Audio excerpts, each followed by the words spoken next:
കോട്ടയത്ത് മെഡിക്കൽ കോളേജിൽ ഇപ്പോൾ നവമി ചികിത്സയ്ക്കായിട്ട് എത്തുന്നതിൻ്റെ ദൃശ്യങ്ങളാണ് കണ്ടത്. തലയോലപ്പറമ്പിൽ നിന്ന് അല്പസമയം മുമ്പാണ് നവമി കോട്ടയം മെഡിക്കൽ കോളേജിലേക്ക് വന്നത്. എല്ലാവിധ സൗകര്യങ്ങളും ഇപ്പോൾ നവമിക്ക് ഏർപ്പെടുത്തിയിട്ടുണ്ട് എന്നാണ് മെഡിക്കൽ കോളേജ് സൂപ്രണ്ട് പറഞ്ഞത്.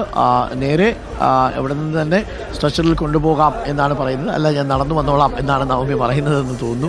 എന്നാലും എല്ലാവിധ ചികിത്സാ സൗകര്യങ്ങളും നവമിക്ക് ഏർപ്പെടുത്തിയിട്ടുണ്ട് എന്നുള്ളതാണ്. ആരോഗ്യവകുപ്പ് മന്ത്രി തന്നെ നേരിട്ട് വന്ന് ഉറപ്പ് നൽകിയതാണ്. ഇപ്പോൾ കാറിൽ നിന്ന് നേരെ സ്ട്രെച്ചറിൽ തന്നെ നവമിയെ ശസ്ത്രക്രിയ നടത്തുന്ന വാർഡിലേക്ക് കൊണ്ടുപോകും.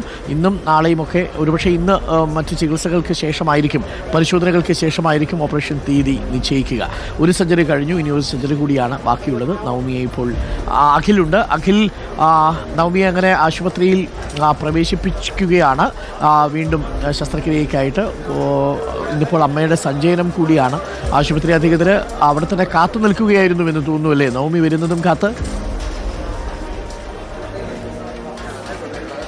തീർച്ചയായും ഡെപ്യൂട്ടി സൂപ്രണ്ട് അടക്കമുള്ള ഉദ്യോഗസ്ഥർ എത്തിയിട്ടാണ് നവമിയെ ഉള്ളിലേക്ക് കൊണ്ടുപോകുന്നത്. എല്ലാ സജ്ജീകരണങ്ങളും ഒരുക്കി എന്നുള്ള കാര്യം നമ്മളോട് രാവിലെ തന്നെ ഡെപ്യൂട്ടി സൂപ്രണ്ട് പങ്കുവച്ചിരുന്നു. നവമി ഇപ്പോൾ ആശുപത്രിക്ക് ഉള്ളിലേക്ക്, കാഷ്വാലിറ്റിക്ക് ഉള്ളിലേക്ക് കൊണ്ടുപോയിട്ടുണ്ട്. കാഷ്വാലിറ്റിക്ക് മുകളിലുള്ള ന്യൂറോ സർജറി നടക്കുന്ന ഭാഗത്താണ് ഈ നവമിയുടെ ഓപ്പറേഷനും മറ്റ് അനുബന്ധ പ്രവർത്തികൾ നടക്കുന്നത്. ഡെപ്യൂട്ടി സൂപ്രണ്ട് തന്നെ നമ്മൾ പഠിച്ചിട്ട് സാർ എല്ലാ സജ്ജീകരണങ്ങളും പൂർത്തിയായിട്ടുണ്ട്.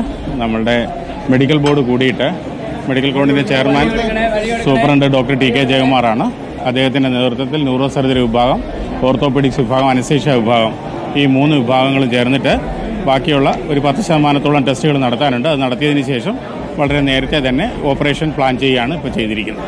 ഇന്ന് ഉണ്ടാവുന്ന ഡേറ്റ് പിന്നെ നമുക്ക് അത് ഇന്ന് മെഡിക്കൽ ബോർഡ് കൂടിയിട്ട് തീരുമാനിക്കുകയുള്ളൂ.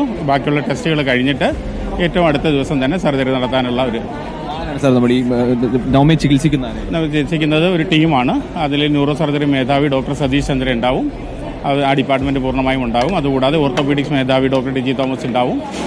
അതുപോലെ തന്നെ അനസ്തേഷ്യ മേധാവി ഡോക്ടർ ലതാ ജനാർദ്ദൻ എന്നിവരുണ്ടാവും. ശരി, താങ്ക് യു. അത് തന്നെയാണ്, വിദഗ്ധ ചികിത്സ തന്നെയാണ് നൽകുന്നത് എന്നുള്ളത് തന്നെയാണ് നമുക്ക് ഈ ഡെപ്യൂട്ടി സൂപ്രണ്ട് വാക്കുകളിൽ നിന്ന് മനസ്സിലാക്കാൻ സാധിക്കുന്നത്. കാരണം ഈ ന്യൂറോ സർജറി വിഭാഗത്തിന്റെ മേധാവി തന്നെ ഈ ഓപ്പറേഷന് നേതൃത്വം നൽകുന്നു. അതിൽ പ്രത്യേക ടീമിനെ തന്നെ ഇതിനോടകം ഒരുക്കി കഴിഞ്ഞിരിക്കുന്നു എന്നുള്ളതാണ്. ആരോഗ്യമന്ത്രി അടക്കം, മന്ത്രി വീണവാസനടക്കം വീട്ടിലെത്തിയ സമയത്ത് കുടുംബത്തിന് നൽകി ഉറപ്പായിരുന്നു നവമിയുടെ ചികിത്സ പൂർണ്ണമായും സൗജന്യമായി തന്നെ സർക്കാർ വഹിക്കും, കുടുംബത്തെ ചേർത്ത് നിർത്തുമെന്ന് വാക്കുകൾ നൽകിയിരുന്നു.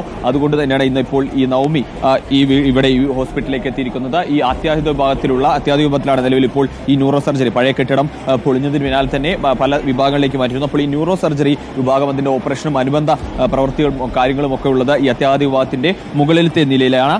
അവിടേക്കാണ് ഇപ്പോൾ നവമിയെ കൊണ്ടുവന്നിരിക്കുന്നത്, നവമി എത്തിയിരിക്കുന്നത് അവിടേക്കാണ്. ഇന്ന് ബാക്കി, അതായത് 10% കൂടി പരിശോധനകൾ പൂർത്തീകരിക്കാനുണ്ട്. പരിശോധനകൾ പൂർത്തീകരിച്ചു കഴിഞ്ഞാൽ ഇന്ന് ഓപ്പറേഷൻ നടത്താൻ, ശസ്ത്രക്രിയ എന്ന് നടത്താൻ കഴിയുമെന്ന് തീരുമാനിക്കുമെന്നാണ് പറയുന്നത്. നവമിയുടെ ഈ കഴുത്തിലെ കശേരുക്കൾക്ക് ബാധിച്ച ഒരു രോഗമാണ്. അത് സംബന്ധിച്ചുള്ള ചികിത്സയാണ് നവമിക്ക് നൽകുകയും ചെയ്യുന്നത്. ഈ B4 എന്ന് പറയുന്ന ഞരമ്പുകൾ, കശേരു, ആ ഭാഗത്താണ് ചികിത്സ നൽകുന്നത്. അതിന്റെ നടപടികൾ കൃത്യമായി തന്നെ പൂർത്തിയായിട്ടുണ്ടെന്നാണ് അധികൃതർ നമുക്കുമായി പങ്കുവച്ചിരിക്കുന്നത്. Thank you. അഖിലാണ് നമുക്കൊപ്പം ചേർന്നത്. നവമിയെ കാത്ത് അവിടെ ഡെപ്യൂട്ടി സൂപ്രണ്ട് അടക്കമുള്ള ആളുകൾ അവിടെ ഉണ്ടായിരുന്നു.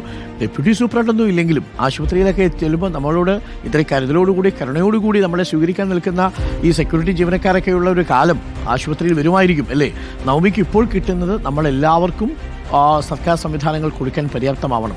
പക്ഷേ പരിമിതികളേറെയുണ്ട് എന്നതറിയാം. പലപ്പോഴും സർക്കാർ ആശുപത്രികളിലേക്ക് പോകുമ്പോൾ ഡോക്ടർമാരുടെ ഭാഗത്തുനിന്ന് വിദഗ്ധ ചികിത്സ നമുക്ക് കിട്ടുന്നുണ്ടെങ്കിലും വേണ്ടത്ര രീതിയിലല്ല നമ്മുടെ ട്രീറ്റ്മെൻറ്റ് എന്നുള്ളത് പ്രേക്ഷകർക്ക് അറിയാമല്ലോ. അതെല്ലാ കാലത്തും അങ്ങനെയായിരുന്നു.